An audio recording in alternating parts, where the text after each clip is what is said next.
Chapter 1, in which we are introduced to Winnie-the-Pooh and some bees, and the stories begin.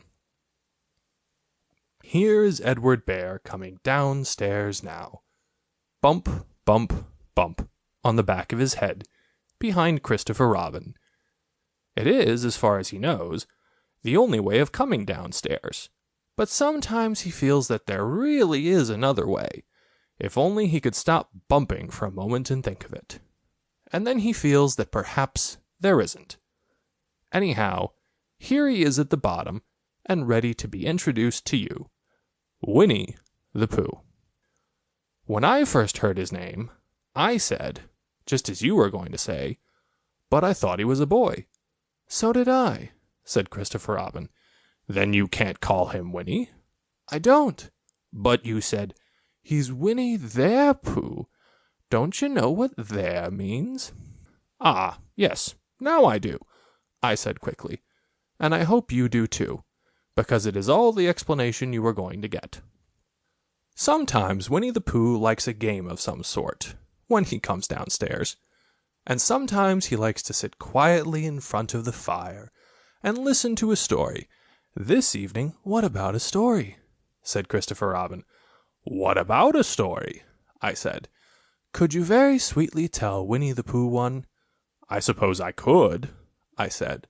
What sort of stories does he like? About himself, because he's that sort of bear. Oh, I see. So could you very sweetly? I'll try, I said. So I tried. Once upon a time, a very long time ago now, about last Friday, Winnie-the-Pooh lived in a forest all by himself, under the name of Sanders. What does under the name mean? Asked Christopher Robin. It means he had the name over the door in gold letters, and lived under it. Winnie-the-Pooh wasn't quite sure, said Christopher Robin.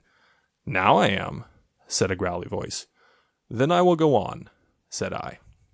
One day when he was out walking, he came to an open place in the middle of the forest, and in the middle of this place was a large oak tree, and from the top of the tree there came a loud buzzing noise.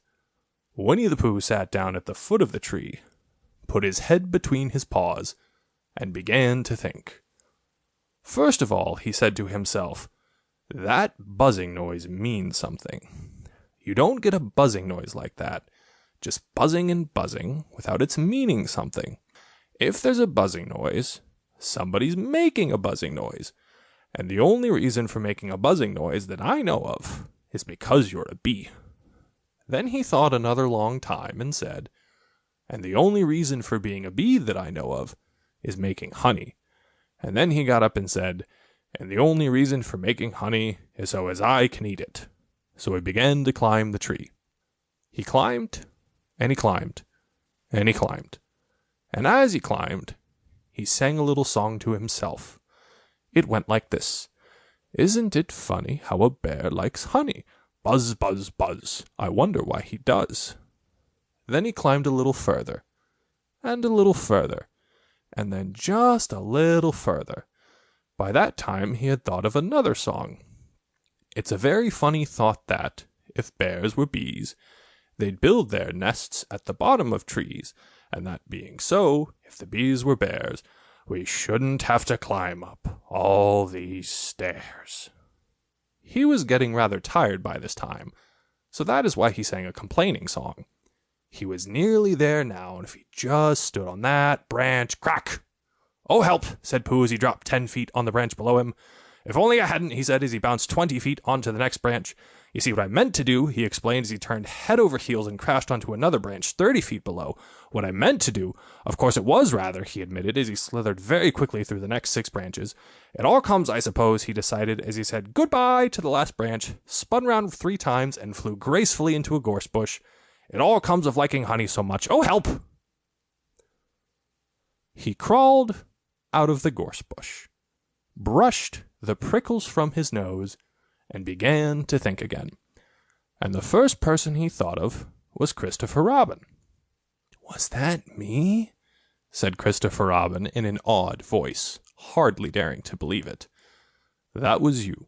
To keep listening to this audiobook, I've left you a link in the description so you can do it, at no cost thanks to Audible's 30-day free trial.